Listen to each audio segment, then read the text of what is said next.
Chart के ऊपर जब भी फेयर वैल्यू गैप बनते हैं तो हम बुलिश फेयर वैल्यू गैप के सिनेरियो में ये बनने के बाद एक्सपेक्ट करते हैं प्राइस अभी ये फेयर वैल्यू गैप एरिया में थ्रोबैक करेगी और फिर यहाँ से अपसाइड जाना कंटिन्यू करेगी।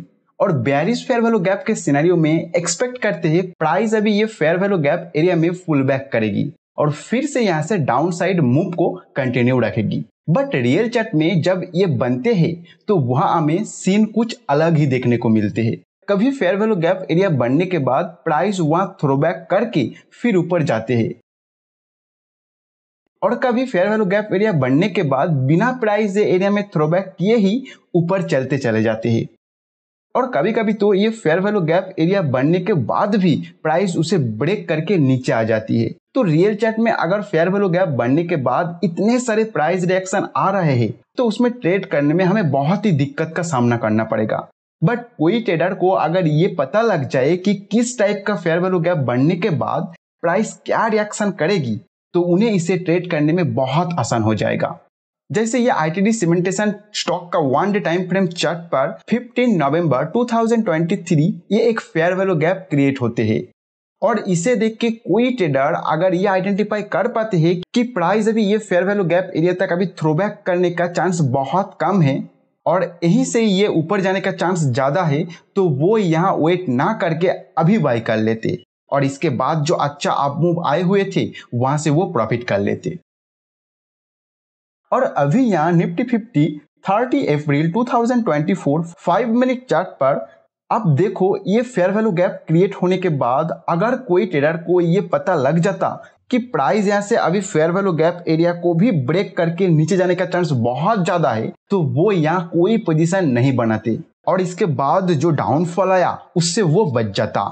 तो बेसिकली ये वीडियो देखने के बाद आप फेयर वैल्यू गैप एरिया को एक अलग नजरिया से देखना शुरू करेंगे जो आपके ट्रेडिंग को प्रॉफिटेबल बनाने में काफी हद तक मदद करेगा। मैं आपको रियल चार्ट का एग्जांपल लेकर इस कंसेप्ट को इन डिटेल समझाऊंगा और लास्ट में बिल्कुल बिगिनर ट्रेडर्स के लिए एक बोनस पॉइंट भी बताऊंगा जिससे वो भी इस कंसेप्ट को आसानी से अपने ट्रेडिंग में यूज कर पाएंगे। वीडियो के अंत तक अगर आपको लगे कि कुछ खास सीखने को ना मिला हो तो वीडियो को डिसलाइक करके चले जाना। तो चलिए बिना देरी के वीडियो को शुरू किया जाए। तो देखिए इस कंसेप्ट को समझने के लिए फेयर वैल्यू गैप क्या है इसका क्लियर अंडरस्टैंडिंग होना चाहिए। अगर आप हमारे स्मार्ट मनी कंसेप्ट सीरीज के एक एक करके सभी वीडियो देखते हुए आ रहे हैं तो आपको फेयर वैल्यू गैप के बारे में सब कुछ पता होगा। फिर भी यहाँ मैं आपको थोड़ा सा बता देता हूँ। फेयर वैल्यू गैप दो टाइप्स के होते हैं, एक bullish fair value gap and second bearish fair value gap. Bullish fair value gap में 3 कैंडल्स होते हैं। फर्स्ट एंड थर्ड कैंडल का कलर मैटर नहीं करता, ये किसी भी कलर का हो सकता है बट सेकेंड कैंडल एक बुलिश कैंडल होना ही चाहिए और जो थोड़ा कंपैरेटिवली बड़ा और बायर के कंट्रोल में होना चाहिए। एंड फर्स्ट कैंडल का हाई और थर्ड कैंडल का लो के बीच एक गैप होना चाहिए और यही है fair value gap. Bearish fair value gap में भी 3 कैंडल्स ही होते हैं। इसमें भी first and third candle colour matter नहीं करता, किसी भी कलर का हो सकता है बट सेकेंड कैंडल कंपैरेटिवली बड़ा एक सेलर कंट्रोल बेयरिश कैंडल होना चाहिए। फर्स्ट कैंडल का लो और थर्ड कैंडल के हाई के बीच एक गैप रहना चाहिए, ये गैप ही है फेयर वैल्यू गैप। वीडियो लंबा ना हो जाए और कंसेप्ट को इन डेप्थ समझाने के लिए बेयरिश फेयर वैल्यू गैप को आज हम इस वीडियो में शामिल नहीं करेंगे। आज हम सिर्फ बुलिश फेयर वैल्यू गैप को इन डिटेल समझने की कोशिश करेंगे। ये 3 कैंडल मिलके बन रहे हैं फेयर वैल्यू गैप। इसमें से थर्ड वाला कैंडल का बनने का टाइप देख के हम हमारा ट्रेडिंग प्लान को चेंज करेंगे। फर्स्ट, अगर थर्ड कैंडल का क्लोज सेकेंड कैंडल हाई के ऊपर हो रहा है तो अभी फिलहाल price fair value gap area में जाने का चांस कम है और यहीं से ये कंटिन्यू करके ऊपर जा सकता है। इसमें हमें ट्रेड कैसे लेना है वो हम एग्जाम्पल में जाकर जरूर देखेंगे और प्रैक्टिकल तरीके से देखेंगे। सेकेंड, अगर थर्ड कैंडल इंडिसिजन टाइप का कैंडल है या फिर इसका क्लोज सेकेंड कैंडल हाई के नीचे है तो प्राइस यहाँ से फेयर वैल्यू गैप एरिया तक जाने का और वहां से फिर ऊपर जाएगा इसका चांस ज्यादा है और उसी तरह हम हमारा ट्रेडिंग को प्लान करेंगे। कैसे करेंगे वो हम एग्जाम्पल में जाके अच्छे से समझेंगे। थर्ड, अगर थर्ड कैंडल एक स्ट्रॉन्ग बेयरिश कैंडल है, मतलब इस कैंडल में सेलर ने प्राइस को ज्यादा कंट्रोल किया है तो प्राइस यहाँ से फेयर वैल्यू गैप एरिया में जाने का चांस ज्यादा है और वहां से ये और भी नीचे जाने का चांस है। बट इसको भी हम कैसे ट्रेड कर सकते हैं विथ प्रॉपर ट्रेडिंग प्लान के साथ, वो हम एग्जाम्पल में जाके देखेंगे। तो जनरली ये 3 टाइप्स के फेयर वैल्यू गैप आपको चार्ट पर देखने को मिलेंगे। फर्स्ट जो टाइप है, इसे समझने के लिए चार्ट पर चले जाते हैं। ये आपके सामने SBI के 1 day time frame chart open है। 8 फरवरी 2024 यह एक फेयर वैल्यू गैप क्रिएट हुआ है, जो कि हमारे फर्स्ट टाइप के फेयर वैल्यू गैप है। तो इसमें price fair value gap area तक आने का चांस बहुत कम है। तो सबसे पहले आपको इस सिस्टम में देखना है कि जो फेयर वैल्यू गैप क्रिएट हुआ है वो वैलिड है या नहीं। तो इसमें आप देखोगे ब्रेकअप स्ट्रक्चर होने के बाद ही ये फेयर वैल्यू गैप क्रिएट हुआ है। तो ये फेयर वैल्यू गैप एक वैलिड फेयर वैल्यू गैप है। अगर आपको समझ नहीं आ रहा है ये ब्रेकअप स्ट्रक्चर क्या है और कैसे हम आइडेंटिफाई कर लिए कि ये एक वैलिड फेयर वैल्यू गैप है, तो आप हमारे ये स्मार्ट मनी कंसेप्ट प्लेलिस्ट के सभी वीडियो देखते हुए आइए, आपको ये सब कुछ समझ में आ जाएगा। तो इसके बाद अभी आपको देखना है क्या इस सिचुएशन में यहाँ बाय किया जा सकता है। तो इसके लिए आपको रिसेंट प्राइस एक्शन को स्टडी करके ये डिसीजन लेना है। तो यहाँ आप देखोगे काफी टाइम कंसोलिडेशन करने के बाद प्राइस इस रेजिस्टेंस को ब्रेकआउट किया है और ब्रेकआउट करने से पहले एक पोल एंड फ्लैग पैटर्न का फॉर्मेशन भी हमें यहाँ देखने को मिला है, जो कि एक बहुत ही पॉजिटिव इंडिकेशन है।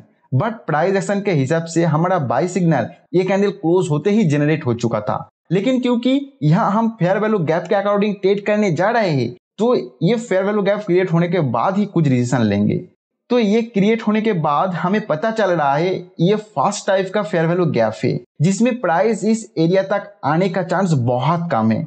तो यहाँ एंट्री लेने के लिए हमें इस टाइम फ्रेम चार्ट को इससे छोटे टाइम फ्रेम चार्ट पर लेकर चले जाना है। आप यहाँ 5 से 6 गुना नीचे का टाइम फ्रेम चार्ट में जा सकते हो। तो ये 1 डे टाइम फ्रेम चार्ट है, इसको हम 1 आवर टाइम फ्रेम चार्ट में कन्वर्ट कर लेते हैं। यहाँ अभी आपको और प्राइस एक्शन देखना है एंट्री ढूंढने के लिए। अभी कुछ कैंडल्स बनने के बाद फिर से यहाँ एक फेयर वैल्यू गैप क्रिएट हुआ है और ये जो फेयर वैल्यू गैप है ये सेकेंड टाइप का फेयर वैल्यू गैप है। इसमें price fair value gap area तक थ्रोबैक करने का चांस बहुत ज्यादा है। तो हमें प्राइस ये एरिया तक आने का वेट करना है।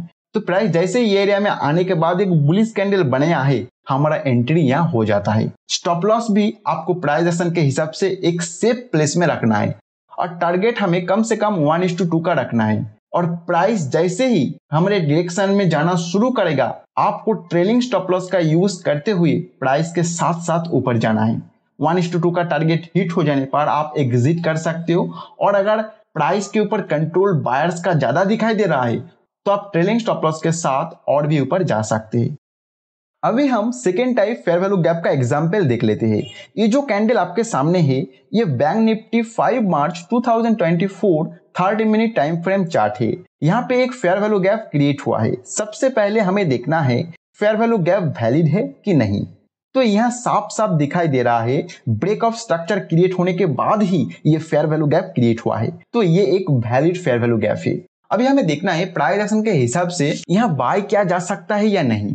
तो यहाँ आप देखोगे प्राइस बहुत ही स्ट्रांग ऊपर आने के बाद प्रीवियस ये रेजिस्टेंस एरिया को ब्रेकआउट किया है। अभी उसी रेजिस्टेंस के ऊपर सपोर्ट लेती हुई कुछ टाइम कंसोलिडेशन भी किया। तो चार्ट पैटर्न के हिसाब से एक पोल एंड फ्लैग पैटर्न भी बनते हुए हमें यहाँ दिख रहा है और अभी फिलहाल इस पोल एंड फ्लैग पैटर्न का ब्रेकआउट हुआ with high buyer control candle के साथ। तो प्राइस एक्शन के हिसाब से भी एक अच्छा बाइंग सिग्नल देखने को हमें मिल रहा है और ये fair value gap second type का फेयर वैल्यू गैप है। तो प्राइस इस गैप तक थ्रोबैक करके फिर से ऊपर जाने का चांस बहुत ज्यादा है। तो हमें वेट करना है प्राइस एक बार इस एरिया तक आने का। जैसे ही प्राइस ये फेयर वैल्यू गैप के 50% तक आ जाता है तो हमारा बाय एंट्री यहाँ हो जाएगा। प्राइस एक्शन के हिसाब से अभी स्टॉप लॉस रख के कम से कम 1:2 का टारगेट आपको रखना है और आगे प्राइस जैसे ही आपके डायरेक्शन में जाने लगेगा तो फर्स्ट फेयर वैल्यू गैप में जो भी रूल्स मैंने आपको बताया वो सब आप यहाँ यूज कर सकते हो। अभी हम थर्ड टाइप के फेयर वैल्यू गैप एरिया को देखेंगे। ये जो चार्ट आपके सामने ओपन है ये जी एंटरटेनमेंट 11 अगस्त 2023 का 1 डे टाइम फ्रेम चार्ट है। इसमें थर्ड टाइप का फेयर वैल्यू गैप क्रिएट हुआ है और ये फेयर वैल्यू गैप एक वैलिड है एंड प्राइस एक्शन के अकॉर्डिंग यहाँ बाय सिग्नल भी जनरेट हुआ है। लेकिन प्राइस एक्शन के अकॉर्डिंग ही ये प्राइस बहुत ही स्ट्रेच हो चुका है।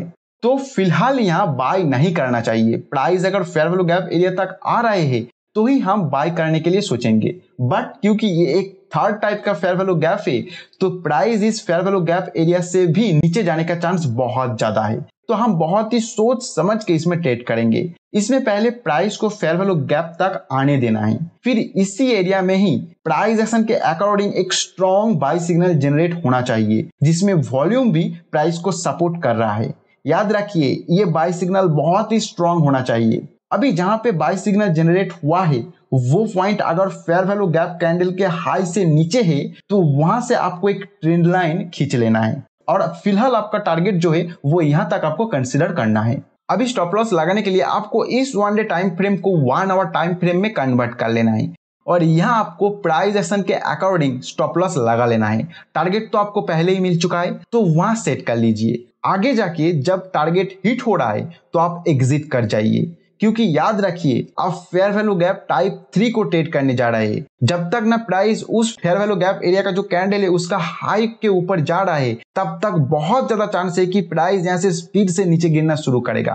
तो आपको ऐसा सिचुएशन में एग्जिट कर ही जाना है। आगे जाके फिर अगर आपको कोई सिग्नल मिल रहा है तो आप दोबारा एंट्री कर लेना, लेकिन जब तक ना इसके ऊपर जा रहा है प्राइस तब तक आपको टारगेट हिट होने पर एग्जिट कर जाना है। अभी हम बिगिनर्स के लिए एक बोनस पॉइंट बताने वाले हैं जिसके हेल्प से वो भी एक अच्छा फेयर वैल्यू गैप एरिया को ढूंढ पाएंगे जिसमें वो गलत होने का चांस बहुत कम हो जाएगा।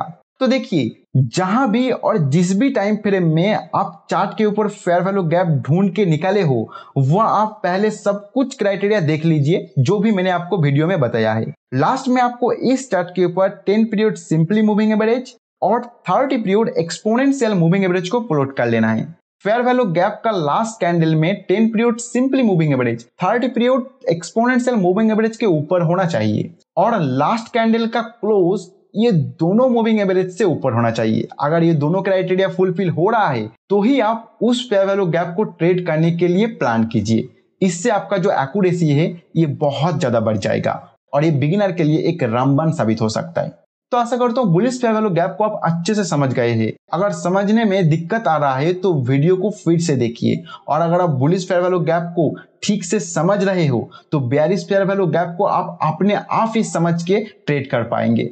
बट अगर आप बेयरिश फेयर वैल्यू के ऊपर एक वीडियो चाहते हो, आप चाहते हो कि मैं ऐसे ही एक वीडियो बना के आपको समझा दूं, तो कमेंट सेक्शन में बेयरिश एफवीजी जरूर लिख देना। अगर बहुत ज्यादा कमेंट आ रहा है तो हम बहुत ही जल्द वो वीडियो बना देंगे।